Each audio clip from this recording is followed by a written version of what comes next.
A lot of people say that I cook like I'm not the person cleaning up after it. You're correct. Yeah, sorry everybody else.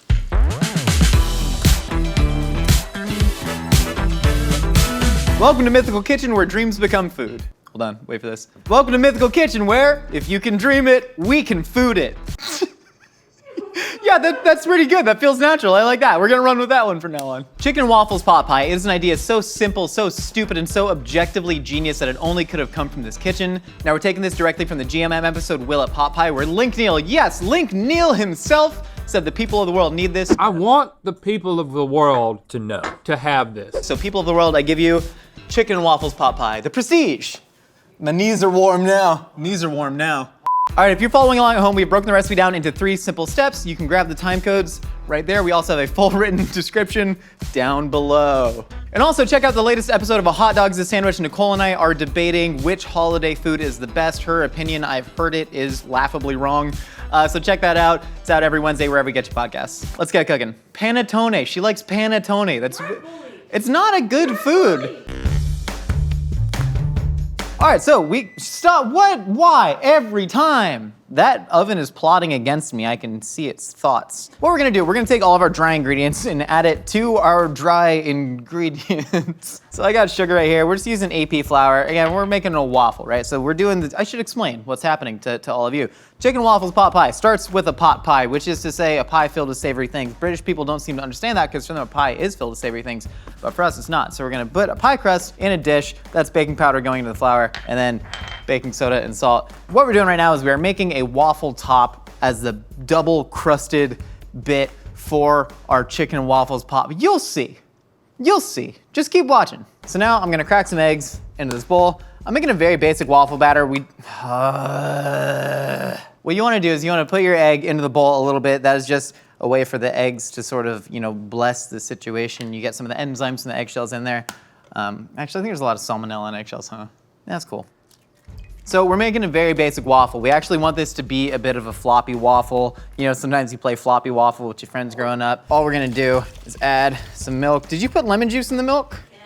Why? That's how you make buttermilk. That's not how you make butter. Buttermilk's like a whole process. So we're adding homemade bootleg buttermilk. You can just use milk.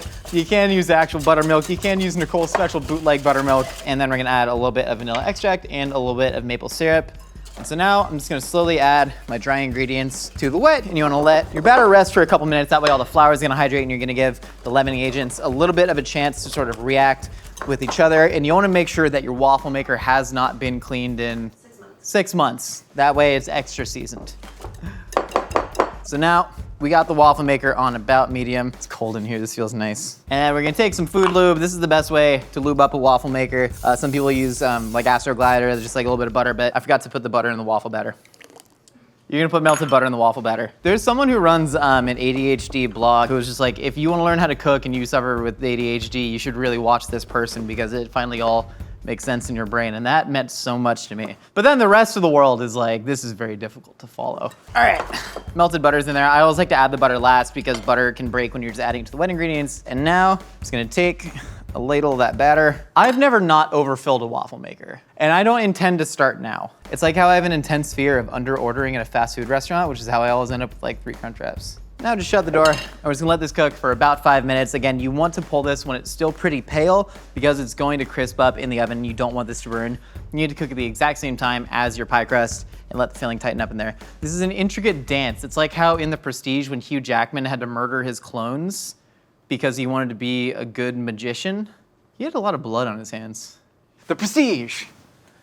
All right, so we're gonna smash the waffle down a little bit, take it, then you're just gonna kind of reach in with your bare hands and just kind of pull it out. Again, want it nice and pale. We're gonna trim up those edges a little bit, and that should fit perfectly in our springform pan. Now, all we gotta do is the whole rest of it. So we're gonna start off by making our maple gravy. What I'm doing is I'm gonna take a little bit of butter and we're just gonna put it in a pan. You're gonna skate it around there like you're making Paul Bunyan's flapjacks just with your fingers. And then we're gonna let that butter melt, and then we're gonna create our roux. Like I said, we're just doing a very simple, almost like a, Nicole, what's that French sauce? Velouté? She's not listening, she's texting. Who are you texting? Debbie. You're texting Debbie, your best friend. That's, okay. So butter's melted. We're just gonna add a little bit of flour in there. So we're gonna let that cook for just about 2 minutes. What I'd recommend is while your roux is cooking, you're gonna go ahead and try and two-hand cook. So you're gonna be whisking with one, then you're gonna crack the eggs into your milk, and that's gonna be the dredge for our chicken, because we're making the chicken at the same time as our gravy. Then you're gonna take the hot sauce, and then you're gonna get the hot sauce in there as well. That is going to be our wet dredge. Then you're gonna take that and you're gonna whisk it up. So you're gonna alternate whisking this together with whisking the roux for your flour. Then you're gonna go ahead, give that a shake and whisk here. This is productive. And then you're gonna add your chicken stock. Again, there's a full written recipe down below if any of this confuses you. So we're gonna let that chicken stock really thicken up with the roux, and then we're gonna take all of our seasonings and we're gonna add it to our dry that is going into our fried chicken. So we got cayenne pepper, we got paprika, we got a little bit of mustard powder, we got black pepper. This could be anything. Literally, like I don't know what's in here, but it doesn't matter because as long as you put green specks into your food, that's what's important. Marjoram. We're putting marjoram in there. It could be oregano, it could be parsley, it could be, again, anything green. A little bit of thyme, that'd be lovely. And then salt, that is the most important part. And so we're stirring together the spices with our flour, and then we're whisking together the gravy. We see that thickening up. Then we're gonna add our maple syrup to that because we want this to be nice and sweet. And then lots of salt and lots of black pepper. Maple loves black pepper, and I love lamb. Yeah. Cornstarch. It's like flour made from corn. So we're gonna add that to our dredge as well. Cornstarch, since it's lighter and it actually is more micronized than flour, it's gonna give it just a little bit of crispiness. At least I think so. All right, so now we're taking our boneless, skinless chicken breasts and we're just gonna cut it into chunks. Do like 3/4 of a ½ inch. I'm just gonna cut it in little chunky boys. Give this one last stir. Yeah, gravy's getting nice and thick. I'm gonna turn that off. That's looking absolutely gorgeous. And then always season your chicken before you actually dredge it, because that way it's gonna be seasoned all the way through. Like there's nothing worse than getting unseasoned chicken tenders, except for a lot of things. There's a lot of things worse than that. Like in The Prestige, where Hugh Jackman had to murder his clones because he wanted to be a good magician. Were the stakes of magicianing that high back then? Sometimes I forget that there were like famous entertainers back in the olden times. There's that French guy, his name was La Petoman. He would like entertain like the royal family because he would like fart out tunes. People talk about like influencers today and how like stupid our culture has become. And it's like, yo, the royal court, like the Bourbon house in France in the 1800s was just watching a dude like fart out Chopin. And they're like, oh, we're the height of enlightenment. So what we're doing is a double dredge. So we have the chicken, it's seasoned, it's gone into the seasoned flour, it has gone into our seasoned egg mixture, and then we want a lot of sort of breading on this because it's gonna be just literally like pooled in gravy, and that's gonna be baked for a long time. So we wanna give it essentially a protective layer to be able to thicken within all that sauce. So, I'm so sorry. That was a Diet Red Bull and sausage. So we wanted to give it like a nice protective layer, and so that's why we're double dredging it in the flour. You could do a single dredge. You're gonna get a nice crispy coating if you do that, but if you double dredge it, you get a nice like thick, just like a thick boy dough ball of chicken. Sometimes you want that, you know? Now all you gotta do, start dropping it in the fryer. And we do one at a time, trying to keep them as spaced out as possible. You could do this in a deep fryer. You could shallow fry in a pan like I'm doing. Honestly, this is a lot less cleanup because you're just doing one pan. A lot of people say that I cook like I'm not the person cleaning up after it. You're correct. Yeah, sorry everybody else. So you just wanna fry the chicken for about 4 minutes. You're just looking for it to be golden brown. Again, since we're cooking this again in the oven, doesn't matter if you overcook the chicken now because we're kind of deliberately overcooking the chicken because we are putting it in a pot pie. So at that point, we're actually almost kind of braising our fried chicken in maple gravy underneath a waffle, but above a pie crust. We're gonna take the chicken, we're just gonna pull that. Still, the burner's on though, huh? What's going on here? Chicken's done. We fried the chicken, and here's the thing, the chicken is now fried. Good news. So we're all gonna do is build pot pie, you and me together, just like it's always been. Thank you for stopping by the Mythical Kitchen. My name's Josh. I love you. All right, so we got a large mountain of fried chicken here, and as is the custom when you make fried chicken, you must test it out by dipping it in the gravy, and then you must bite into it, and you must do the Guy Fieri cheek sucking noise. Oh, good. I'm going to pop it later. Most pies are baked in what's called a pie dish, but instead of doing that, we're doing a springform pan because I want extra height on this. So I'm taking this pre-made pie dough. If you want to make homemade pie dough, it would be absolutely fantastic. You can check out our pumpkin pie video for that recipe.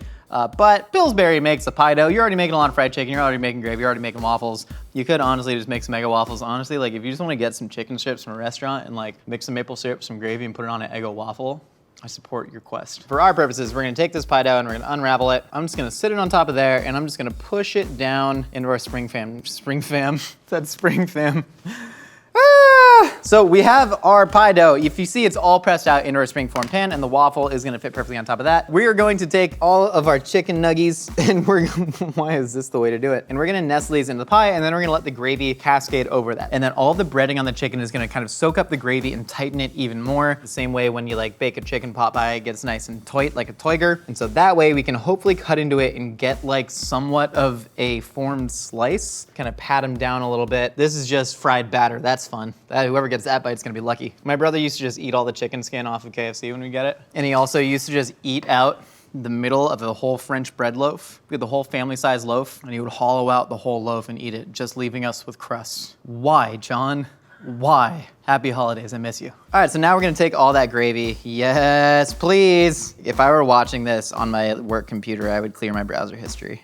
So we got complete gravy coverage on the chicken, and now all we're gonna do is take our waffle top, and as you see, this perfectly nestles into the spring form. And what I'm gonna do now is do not really a palm heel strike, but the way that Jean-Claude Van Damme breaks the bottom brick in Bloodsport. You gotta do that, but kind of just like, "Ites!" and just kind of apply pressure and nestle it all the way in there. And then this way, when the pie crust cooks, it's actually gonna sort of steam the waffle into the whole vessel to sort of create one just large closed loop system of chicken waffle gravy maple spice flavor marjoram.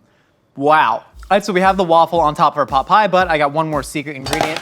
So what we're gonna do is we're gonna go ahead and take a little bit of Reynolds wrap, not a sponsor, and we're gonna just wrap the pie in foil. That way it's gonna protect the top from the direct heat, so we're not gonna get any burn on that waffle. We can take the foil off for the last 10 minutes to really crisp it up, but for now, we're gonna tent it. I kicked the pan. There's grease everywhere. All right, so we got our beautiful chicken waffles pot pie out of the oven. It looks like, if you told me this was some obscure Basque tart, I would believe you, except that I was the one who made this, except also I lack object permanence like a baby who thinks you got its nose. So I'm gonna take this and I'm just gonna slice through. We've let the pie rest for about half an hour because I really wanted it to set up. All right, awesome, let's see what this looks like. Oh, that's nice. Wait, get it on the plate, don't fall, don't fall, don't fall. That is lovely. You see all that gravy has soaked into the chicken. We still got a lot of moisture in there. So I'm just gonna go ahead, cut into it. We got a nice big nugget. We got some pie crust, we got some waffle. Wow. Oh, whoa.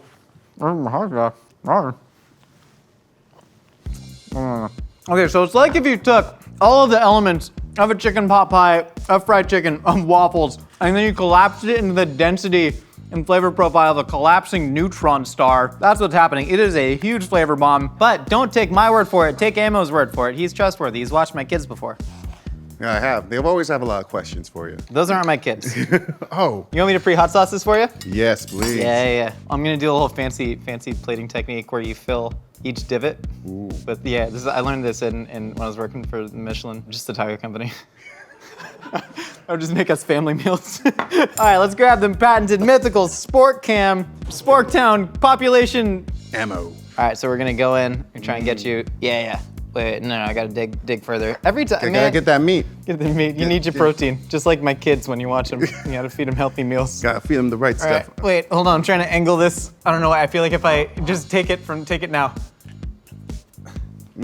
What are you tasting? Well, obviously the chicken. And I got the sweet graviness. The hot sauce adds that little kick to it. And that waffle is the perfect complement to it. Yeah. Mwah. Magnifique. Mwah. I love it. Amo, thank you so much for stopping by, man. I appreciate the critique. Thank you so much for stopping by the Mythical Kitchen. We got new episodes for you every week, and we got new episodes of our podcast, A Hot Dog is a Sandwich, every Wednesday, wherever you get your podcasts. Hit us up on Instagram at Mythical Kitchen with pictures of your mythical dishes under hashtag Dreams Become Food.